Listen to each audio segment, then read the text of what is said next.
So, ayan na nga. So, ang dami namin na pamili. O, di ba? 3 biskwit. Tapos, ayan. Para na kaming nag-grocery nito. O, ayan. So, nagpila na kami dito sa front.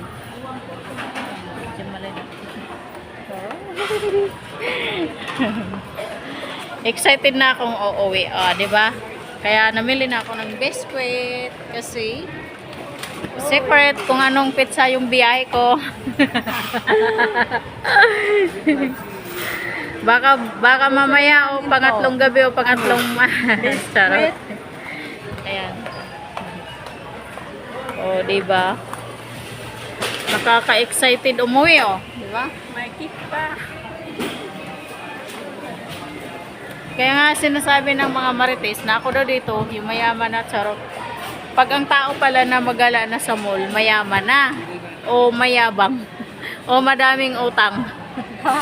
Ganon lang yun, no, di ba? Hindi nyo na lang alam kung marami akong utang. O nagpapautang. Ayan, so nagpila na kami dito sa front. Sarap. Grabe talaga itong mga marites, no? Hindi natin maiwasan, no, di ba? Baka mamaya na-hold up tayo sa gitna ng daan. Wala silang hold up. Napahiya tuloy yung hold upper. Chill. So, diba? Excited ka na, be? Umuwi, be? Yeah.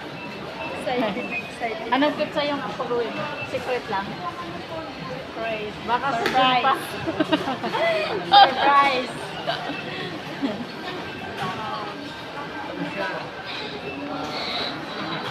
Siguro nung ano, yung mga marites, no, binabayaran yata yun. Magkano kayang araw? Makimarites na rin ako.